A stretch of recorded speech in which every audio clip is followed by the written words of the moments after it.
Hi viewers, welcome to our channel. ప్రస్తుతం మనతో పాటు సీనియర్ జర్నలిస్ట్ దాము బాలా సార్ ఉన్నారు. వారితో మాట్లాడదాం. నమస్కారం సార్. నమస్తే సార్, రేవంత్ రెడ్డి గారికి కోర్టు షాక్ ఇచ్చింది సార్. ఆయన పైన అంటే కోర్టు ధిక్కరణ కేసు నమోదు చేయాలి అని చెప్పేసి చెప్పింది. అంటే కవిత గారి బెయిల్ ఇష్యూ పైన ఈయన స్పందించిన విధానం దీనికి కారణం అన్నట్టుగా ఉంది సార్. మరి ఇది ఏం జరగచ్చు అంటారు సార్ ఇష్యూ? నేను యాక్చువల్గా మొన్న చెప్తున్నప్పుడు ఇవన్నీ కూడా చెప్పాను. ఎందుకంటే సుప్రీంకోర్టు ద్వారా బెయిల్ వచ్చినప్పుడు రాజకీయ కారణాలతో బెయిల్ వచ్చిందని చెప్పడం అంటే సుప్రీంకోర్టును మనం అనుమానించడం, సుప్రీంకోర్టు ఉన్న పరిధి కావచ్చు, పవర్స్ని కావచ్చు మనం డౌట్ చేయడం అని చెప్పాను. కాకపోతే ఇక్కడ రెండు కోణాలు ఉంటాయి ప్రతి కేసులో కూడా. ఒకటి రాజకీయ కోణం, ఒకటి లీగల్ కోణం. సో దీంట్లో రేవంత్ రెడ్డి ఏం చెప్పాడంటే, ముందే ఆయన బెయిల్ రాకముందే రేవంత్ రెడ్డి ఢిల్లీలోనే మీట్ ద ప్రెస్ కార్యక్రమంలో ఆయన ఏం చెప్పాడంటే, త్వరలో కవితకు బెయిల్ వస్తుంది. దీనికి ప్రధాన కారణం ఏంటంటే బీజేపీ బీఆర్ఎస్ మధ్య ఒప్పందం కుదిరిపోయింది. బీఆర్ఎస్ బీజేపీలోకి విలీనం అయిపోతుంది, మెర్జ్ అయిపోతుంది. సో మెర్జ్ అయిపోయినాక కవితకు బెయిల్ రాబోతుంది. తర్వాత కేసీఆర్ గవర్నర్ అవబోతున్నాడు, కేటీఆర్ ఏమో కేంద్ర మంత్రి అవుతున్నాడు, హరీష్ రావు తెలంగాణ అసెంబ్లీలో ప్రధాన ప్రతిపక్ష నాయకుడు అవుతున్నాడు అనేది ఆయన చెప్పాడు. దాని తర్వాత ఆయన చెప్పినట్టే బెయిల్ వచ్చింది. బెయిల్ వచ్చిన తర్వాత ఇక్కడ మళ్ళీ రేవంత్ రెడ్డి సేమ్ కామెంట్స్ని రిపీట్ చేశాడు. బీజేపీ నేషనల్ లెవెల్లో బీజేపీ బీఆర్ఎస్ మధ్య ఒప్పందం కుదిరింది, ఇక్కడ కూడా స్టేట్ లెవెల్లో కూడా వీళ్ళిద్దరూ మాట్లాడుకున్నారు. సో అందుకనే బెయిల్ వచ్చింది కవితకు. లేకపోతే ఇదే కేసులో 16 నెలలుగా ఉన్న ఆయనవరు మనీష్ సిసోడియాకి 16 నెలల వరకు బెయిల్ రాలేదు. అట్లాగే కేజ్రీవాల్ ఇంకా జైల్లో ఉన్నాడు. కవితకు బెయిల్ రావడానికి ప్రధాన కారణం బీజేపీతో బీఆర్ఎస్ ఒప్పందం అనేది ఆయన చెప్పాడు.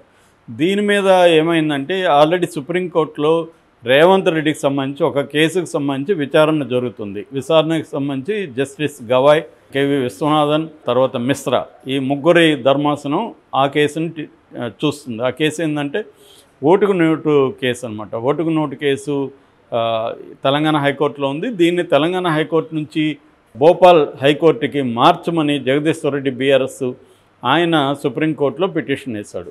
సో ఆయన వాదనలు ఏంటంటే, ఇక్కడ ఇప్పుడు రేవంత్ రెడ్డి ప్రభుత్వం ఉంది కాబట్టి ఏసీబీ రేవంత్ రెడ్డి కంట్రోల్లో ఉంటుంది కాబట్టి ఏసీబీ కోఆపరేట్ చేయదు, కాబట్టి ఈ కేసు ఫ్రీ అండ్ ఫెయిర్ ఇది జరగదు, కాబట్టి దీన్ని అక్కడికి మార్చాలి అనేది ఆయన చెప్పాడు.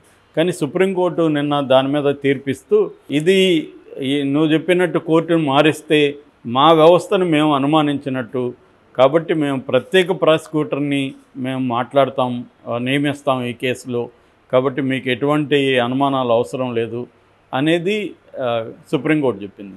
ఇక్కడ చాలామందికి అనుమానాలు ఉన్నాయి. కొన్ని విషయాలు ఇప్పుడు రామోజీరావు బతుకున్నప్పుడు ఆయన జగన్ మీద ఆంధ్రప్రదేశ్ హైకోర్టు వద్దు, మాకు ఢిల్లీ హైకోర్టు కావాలంటే ఢిల్లీ హైకోర్టుకి కన్వర్ట్ చేశారు ఇదే సుప్రీంకోర్టు.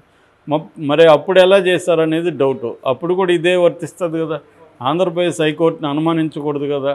మరి ఆంధ్రప్రదేశ్ హైకోర్టు కాకుండా ఢిల్లీ హైకోర్టుకి ఎలా మార్చారు? అట్లాగే వివేకానంద రెడ్డి హత్య కేసు ఆంధ్రప్రదేశ్ని తెలంగాణకు మార్చారు కదా, మరి అది ఎలాగ మార్చారు? ఇలాగ కొన్నిసార్లు ఏమో సుప్రీంకోర్టు తీర్పులకు సంబంధించి కూడా కన్ఫ్యూజన్ అయితే ఉంది. వాళ్ళని ఉద్దేశాలను తప్పుపట్టడం కాదు, కానీ కొన్నిసార్లు ఎందుకు మారుస్తున్నారు, కొన్నిసార్లు ఈ లాజిక్ ఎందుకు చెప్తున్నారు.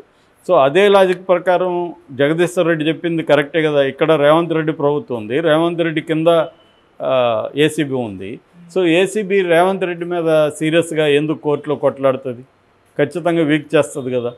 సో పబ్లిక్ ప్రాసిక్యూటర్ని ఎవరిని పెట్టినా ఇన్వెస్టిగేటివ్ ఏజెన్సీ కానీ నీరుగాల్చదలుచుకుంటే పబ్లిక్ ప్రాసిక్యూటర్ ఏం చేస్తారు? కాబట్టి ఇటువంటి డౌట్స్ అయితే ఉన్నాయి. సో అదే సందర్భంలో రేవంత్ రెడ్డి కామెంట్స్ని కూడా బెంచ్ దృష్టికి తీసుకొచ్చారు జగదీశ్వర్ రెడ్డి అడ్వకేటు. సో కవిత బెయిల్ వచ్చిన విషయంలో ఇలాగ మాట్లాడిందని.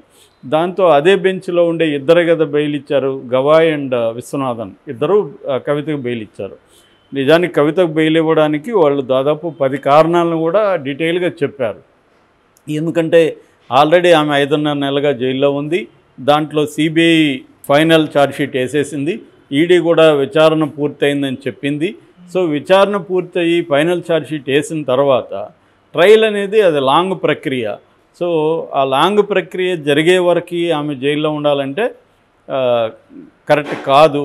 ఎందుకంటే article 21 of the Indian constitution వ్యక్తి స్వేచ్ఛను గురించి నొక్కి ఒక్కానిస్తుంది, పర్సనల్ లిబర్టీ అండ్ ఫ్రీడమ్ దీన్ని చెబుతుంది. కాబట్టి దానికి విరుద్ధమైన ఏ చట్టం కూడా చెల్లదు అనేది సుప్రీంకోర్టు వ్యాఖ్యానించింది. అలాగే రెండో point, section 45 of the PMLA prevention of money laundering act section 45(1) ఏం చెప్తుందంటే మహిళకు ప్రత్యేకంగా కొంత కన్సిడర్ చేసి మహిళలకు ఇవ్వాలని. ఈ పాయింట్ని ఢిల్లీ హైకోర్టు పట్టించుకోలేదు. ఢిల్లీ హైకోర్టు ఏం చెప్పిందంటే అది ఆ సూత్రం ఈమె కవితకు వర్తించదు, ఎందుకంటే ఈమె హైలీ ఎడ్యుకేటెడ్, ఈమెకి బ్యాక్గ్రౌండ్ ఉంది కాబట్టి వర్తించదని ఢిల్లీ హైకోర్టు వ్యాఖ్యానించింది. అది కరెక్ట్ కాదని సుప్రీంకోర్టు చెప్పింది.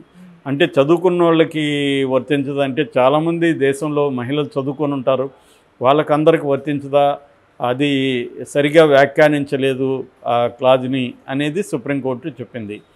సో అలాగే సుప్రీంకోర్టు ఏమనిందంటే ప్రొసీడ్స్ ఆఫ్ ద క్రైమ్, ఈ కేసులో ప్రొసీడ్స్ ఆఫ్ ద క్రైమ్ని కోర్టుకి పెట్టలేదు ఇన్వెస్టిగేటివ్ ఏజెన్సీలు. ప్రొసీడ్స్ ఆఫ్ ద క్రైమ్ అంటే క్రైమ్ వల్ల వచ్చిన లాభాలు ఏవైతే ఉన్నాయో దాన్ని ఏమీ ఎస్టాబ్లిష్ చేయలేదు.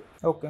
అట్లాగే అప్రూవల్గా మారిన వాళ్ళ స్టేట్మెంట్లు బేస్ చేసుకొని అరెస్ట్ చేయడం కూడా కరెక్ట్ కాదు. ఇదే కేసులో మరి మాగుంట శ్రీనివాసరెడ్డిని ఎందుకు మీరు అరెస్ట్ చేయలేదు, అతనికి ఎందుకు బెయిల్ ఇప్పించారు, అతను బయటికి ఎందుకు తీసుకొచ్చారు, కవితను మాత్రం ఎందుకు లోపల ఉంచారు, ఇలాంటి కొన్ని ప్రశ్నలు కూడా సుప్రీంకోర్టు వేసింది. మామూలుగా అయితే ఇది ట్రయల్ వ్యవహారం కాదు, అసలు ఈ కేసును తప్పుపట్టడం కాదు, కవితకు బెయిల్ ఎందుకు ఇస్తున్నారు అన్న దాని మీదే సుప్రీంకోర్టు ప్రధానంగా మాట్లాడింది. అంటే కవిత తరపున ఆర్గ్యుమెంట్స్నే సుప్రీంకోర్టు తను కవిత తరపున అడ్వకేట్లు ఆర్గ్యూ చేసిన దాన్ని సుప్రీంకోర్టు ముఖ్యంగా ముకుల్ రోహత్గి ఆర్గ్యూ చేశాడు, దాన్నే సమర్థించింది సుప్రీంకోర్టు. కాబట్టి ఇక్కడ supreme court legal validity merits of the కేసును పట్టి బెయిల్ ఇచ్చినట్టుగా అర్థమవుతుంది. అయితే ఇక్కడ మనకొచ్చే ఇప్పుడు ఈయన మన రేవంత్ రెడ్డి చెప్పిన దాని ప్రకారం పొలిటికల్గా జరగలేదా దీంట్లో అంటే జరిగి ఉండే అవకాశం ఉంది. ఎట్లా అంటే ఇక్కడ సుప్రీంకోర్టుకి ఏం సంబంధం లేదు, ఇన్వెస్టిగేటివ్ ఏజెన్సీలు ఛార్జ్షీట్ ఫైనల్గా వేసేయడం, తర్వాత ఇన్వెస్టిగేషన్ పూర్తయిందని కోర్టుకి చెప్పడం, దీనివల్ల కోర్టు బెయిల్ ఇస్తుందని వీళ్ళకి ముందే తెలుసు. ఇన్వెస్టిగేటివ్ ఏజెన్సీలు కానీ అనుకుంటే ఒక వ్యక్తికి బెయిల్ ఇప్పించగలవు, ఎందుకంటే వాళ్ళు స్ట్రాంగ్గా కంటెస్ట్ చేయరు, బెయిల్ ఇవ్వద్దని స్ట్రాంగ్గా మాట్లాడాలనుకుంటే వాళ్ళు ఫైనల్ ఛార్జ్షీట్ వేయరు. మనకి ఆ మధ్య కూడా మన హేమంత్ సోరెన్ అసిస్టెంట్కి సంబంధించి కూడా సుప్రీంకోర్టు ఇదే కామెంట్ చేసింది, మీరు ఫైనల్ ఛార్జ్షీట్ వేయకుండా సప్లిమెంటరీ ఛార్జ్షీట్లు వేస్తూనే వెళ్తున్నారు, అంతవరకు వాళ్ళు జైల్లోనే ఉండాలా అని కూడా అడిగింది. ఇక్కడ మళ్ళీ నాకు ఇంకో డౌట్ ఏంటంటే ఇప్పుడు వివేకానంద రెడ్డి కేసులో ఇంకా చాలామంది ఎర్రగంగిరెడ్డి జైల్లో ఉన్నాడు, సునీల్ యాదవ్ జైల్లో ఉన్నాడు, ఉమాశంకర్ రెడ్డి, గజ్జల ఉదయ్ కుమార్ రెడ్డి జైల్లోనూ ఉన్నారు. వీళ్ళందరూ జైల్లో, ఆయన ఎవరు దేవిరెడ్డి, ఆయనకి మధ్య బెయిల్ వచ్చినట్టుంది శివశంకర్ రెడ్డికి, వీళ్ళు ముగ్గురు జైల్లో ఉన్నారు. వాళ్ళకి కూడా ఇదే వర్తించాలిగా. ఇప్పుడు దాదాపు 4 ఏళ్ళుగా వాళ్ళు జైల్లో ఉంటే మరి 4 ఏళ్ళుగా ట్రయల్ ఇంకా స్టార్ట్ కాలేదు, ఛార్జ్షీట్లు వీళ్ళు అనుబంధ ఛార్జ్షీట్లు వేస్తూనే వెళ్తున్నారు, మరి వాళ్ళకెందుకు బెయిల్ ఇవ్వట్లేదు?